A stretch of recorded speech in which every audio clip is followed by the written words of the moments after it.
C'est vrai, tout est dur pour me chez la foi. J'ai toujours mal au cœur comme si je sortais du bloc opératoire. 102.3 FM, warm-up du week-end. On ne tourne pas. Montréal, il est 10h40, vous êtes en direct du warm-up ici, Anthony Daguerre, et nous sommes en compagnie de notre artiste invité de ce soir, Montréal. So, faites un maximum de bruit pour Nikia qui est avec nous. What's up? Yes. Comment ça va? What's up? Frérot? Merci d'être là, frérot. Enfin. Yes, t'es là, t'es en direct à la radio, frérot. Non, ça fait plaisir en tout cas, frérot. On venait d'écouter Normal, ouais. qui faisait le tour. Nous, on le jouait semaine après semaine. Toute l'équipe la connaît par cœur, je pense. Merci. Pour vrai, c'est un son terrible. Merci. C'est très, très nice. Merci d'être là ce soir. Ce soir, on va jaser, on va apprendre à te connaître, bro. Bien sûr. Alors, pour ceux qui me connaissent pas, Nikia, anciennement appelé Yannick Boss. Oh, ok. Ça fait longtemps que je fais du son. Pour ceux qui me connaissent, Ça fait combien de temps? Plus de 10 ans là. Ok, J'ai commencé, ça fait plus de 10 ans. À l'époque, quand je faisais du rap, t'avais pas toutes les grosses têtes qu'il y a aujourd'hui. Je crois que le seul qui buzzait vraiment, t'avais Bassim. Oh. Je sais pas si tu t'en rappelles un peu. T'avais Bassim, Enima, il était déjà là. Yes. Gros big up à lui, très très lourd. Qu'est-ce qu'il fait en ce moment? J'apprécie beaucoup. Mais t'avais pas grosse tête, tu vois. Et t'avais tous les OG qui étaient là déjà à la base, mais t'avais pas en tout cas la structure et ce truc-là que tu retrouves aujourd'hui actuellement depuis peut-être. Ça t'as comme vécu l'évolution du rap un peu là. Ouais, absolument. Surtout à Montréal. Absolument, tu vois. Après, c'est sûr que quand t'es plus jeune, t'as vu, moi j'ai commencé la musique, j'avais 13 ans et demi. Ok. Tu vois, aujourd'hui j'en ai 26.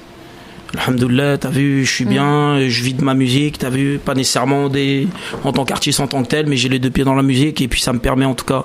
C'est bien de dire ça, tu vis de ta musique. Bien sûr, Ouais, tout ça, ça l'a passionné. Ouais, bien sûr, tout ça m'a permis en tout cas de prendre du recul beaucoup sur moi-même et de savoir en tout cas mieux me situer, tu vois, parce que quand t'es jeune, en tout cas, t'as deux choix en fait, de faire la musique pour la faire ou parce que vraiment t'es passionné, c'est un investissement. Pour moi en tout cas c'est un retour d'investissement, tu vois. Ça veut dire que autant que ce soit pour le branding, pour les clips et pour tout le reste, à la fin de la journée ça te revient si t'es capable de faire les bons choix en tout cas, tu vois. Est-ce que t'es fier de toi aujourd'hui? Absolument. Après, au niveau de mes objectifs, c'est clair que je suis vraiment pas là où je me vois, tu vois. Après, comme je te dis, c'est la vie personnelle et c'est la vie vraiment artistique, tu vois. Moi, je suis un mec, donc t'as vu, je mange musique, je dors musique, je vis de ma musique et il y a personne qui me connaît, en tout cas dans mon entourage, qui peut dire le contraire, t'as vu. Donc c'est une bonne chose. C'est une très très bonne chose. Et tu sais, t'as vécu en France. Ouais. 94. C'est quand même. Big up, Vitry-sur-Seine. T'as vu, Mafia Quinquin, tu connais.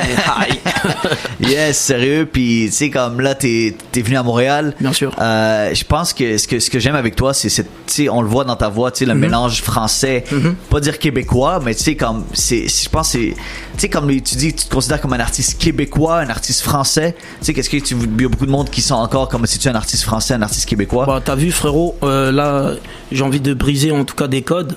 Ah, vas-y. Je regardais l'interview justement de Boris la dernière fois qu'il est venu chez vous. Et parce qu'on reçoit toujours la même question, parce que le petit accent, tu sais. C'est ça. Après, maintenant, faut comprendre un truc, c'est que à la fin de la journée, tu fais du rap en français. Et moi, je suis contre le fait de mettre vraiment une étiquette dessus. Oui, forcément, j'ai ma carte d'identité française, je suis français, frérot, j'ai traîné dans 94 autant que j'ai traîné ici, mais ma jeunesse, elle est là. Et t'as vu, je rappe ce qui m'inspire, je chante ce qui m'inspire, et par rapport à ce que moi, comment je m'identifie en tant que personne et en tant qu'artiste, tu vois. Donc je pense qu'elle est là la beauté de la chose, c'est que l'inspiration que j'ai. Ce mélange-là, je pense vraiment là, réellement entre Montréal-France, je pense c'est ce que personnellement j'aime beaucoup. Absolument. Et c'est ce que t'amènes en plus, tu sais, avec tes chansons et tout. Absolument. So, c'est très absolument. Très nice. Après, t'as vu, c'est un truc. Je pense que c'est un conflit d'intérêts qui est par rapport justement à beaucoup de mecs justement qui sont déjà en place et qui essayent de faire leur truc issus de l'immigration en tant que tel. T'as pas vraiment d'identité quand t'es ici. T'as vu, ici on te fait sentir par exemple comme si t'es pas chez toi. Quand tu vas chez toi, on te fait sentir que t'es pas chez toi. En fait, c'est dur d'avoir une carte comme ça, tu vois un peu ce que je veux dire. Ouais. Mais après, je pense que la musique c'est un bon moyen d'évasion pour justement faire dégager ce truc-là, t'as vu. Donc idéalement, si tu sais pas d'où je viens, cousin, à la fin de la journée, si tu bouges la tête, c'est ce que je veux, tu comprends? Donc c'est une bonne chose. Mais c'est ça qu'on veut, parce qu'on veut clarifier les choses ce soir. Absolument. Puis c'est quand je te dis que ça paraît que t'es passionné. Bon. Mais je vais te poser la question, c'est quoi qui te motive à faire de la musique? L'envie. l'envie. J'ai baigné dedans depuis que je suis jeune. T'as vu, ma mère pendant des années, elle était dans le milieu musical aussi. Ma mère, elle est attachée de presse de base. Okay.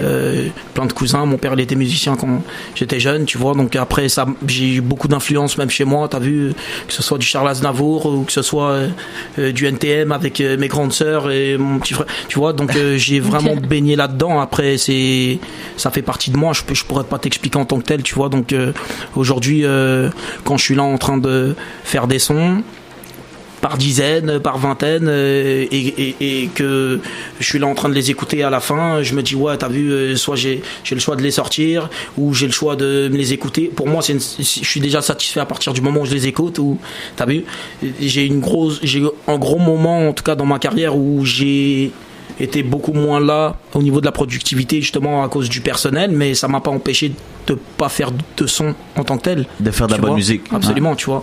Plus de ça, t'as vu, là aujourd'hui, comme je te disais, je vis de ma musique, pas nécessairement en tant qu'artiste en tant que tel, mais je suis ingénieur du son.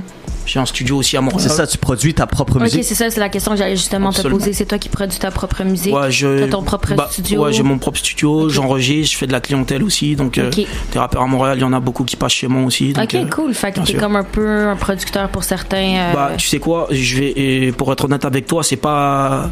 En fait, je me suis pas mis là-dedans pour me dire je vais me faire un coup d'oseille ou quoi que ce soit. Ouais. C'est qu'à un moment donné, quand t'es jeune surtout, il y a toujours des moyens financiers. Tu te dis, tu sais quoi, cousin, au lieu d'aller braquer ou au lieu d'aller faire ci ou ça, je préfère mettre mon oseille, je vais le mettre sur du matériel et je supporte. N'ai jamais me servi que par soi-même, tu vois. Donc ça commence comme ça. Ensuite après ça, du bouche à oreille, tu vois. Je bosse beaucoup avec des mecs comme Tiké, comme Missa, Franck MC, tu vois. L'équipe est très très grosse, tu vois. Des mecs comme Bougo qui produisent pour Zach Zoya, l'équipe elle est grosse, tu vois. Yeah, mais en plus Missa qui va venir nous faire un petit tour warm-up la semaine prochaine.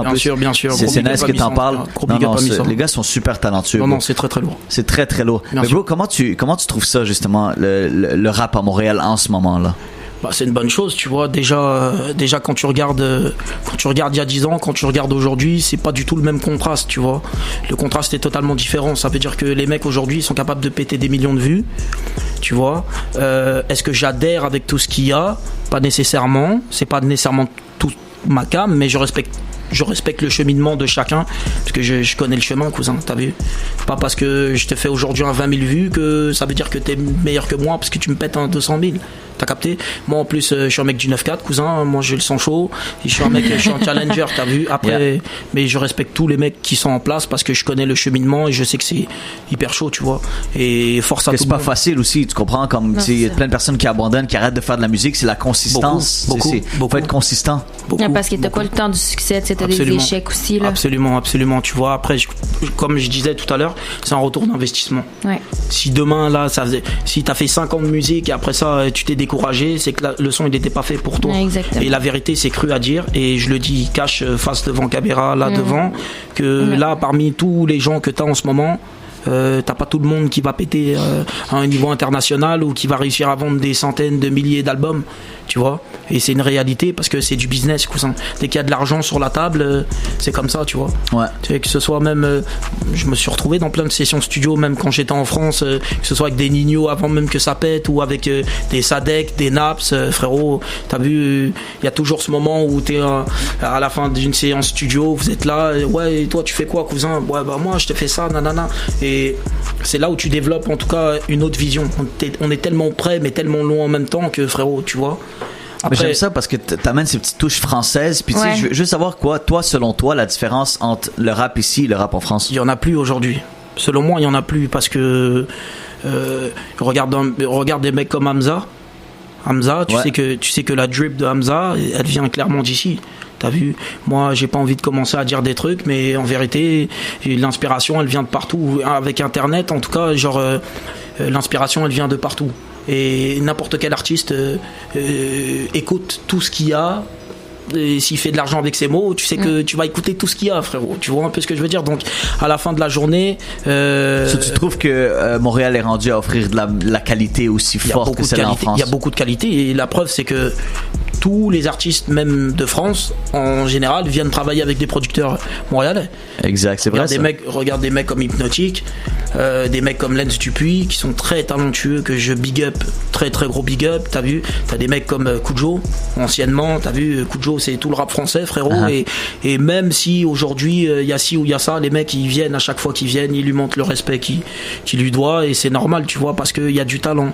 Tu vois, quand tu regardes des mecs comme NKF, 3e membre de PNL, soit dit en passant, et le meilleur ingé son et le meilleur mixeur de son sûrement du rap français, qui habitait à Montréal et qui est là, qui mixe tout le rap français, et pourtant il est basé ici. C'est que quelque part il y a une vibe ici, il y a un vrai truc, tu vois, autre que le froid. Après l'hiver ça caille ici, mais sinon en général il y a une magie, il y a un truc qui fait en sorte que, t'as vu, on n'est pas loin des États-Unis. En plus, le Canada, le Québec en tant que tel, j'ai envie de te dire, c'est le seul endroit francophone. Et vraiment, il y a ce truc qui fait en sorte que, vas-y cousin, il faut vraiment, il y a un truc identitaire, quoi, tu vois.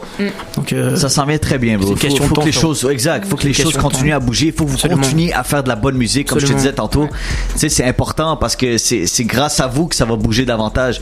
Puis tu sais, je le dis souvent à tous les artistes qui viennent ici. On en parle, les collaborations, à quel point c'est important. Tu le vois en France, comment ils collaborent, comment le monde tout le monde est ensemble, tu comprends? Absolument. En ce moment, ça devient de plus en plus à Montréal, et je trouve que des artistes, tu comprends, tu viens ici, tu rencontres d'autres artistes, c'est ça notre but aussi, que tu rencontres d'autres personnes qui sont passionnées comme toi, faire des featuring, des collaborations, et ça fait un hit, tu comprends? Bien sûr, je suis d'accord. Après, tu sais quoi, moi je suis dans l'optique où c'est bien de faire des collaborations, frérot, mais c'est pas bien de les faire juste pour les faire.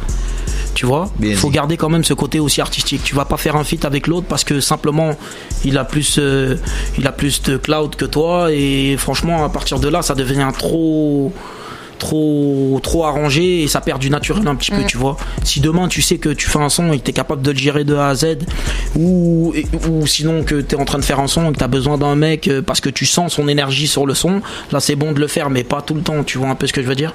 Après il y a une certaine ouverture d'esprit aussi qui est nécessaire pour ça, et il y a le côté de l'ego, parce que les mecs ont beaucoup d'ego, frérot, et ça c'est pas un secret, mais ça, vas-y frère, c'est vrai, depuis la nuit des temps, on va pas se le cacher. C'est vrai. C'est ça. Lika, ce soir tu vas nous livrer une performance live. En plus, parce que tu viens de sortir ton nouveau son. Faut que tu nous parles de ce son là, CLR, frère. Parle-nous un peu de la création de ce beat. CLR, t'as vu, gros big up à Ice Beats et Nairo Beats. C'est des mecs de France justement, que on est en contact depuis un certain moment. Ils m'envoient des prods, tout ça à chaque fois. Il y a beaucoup de beatmakers qui m'envoient des prods, et puis je suis tombé sur cette prod et j'avais une gimmick directement.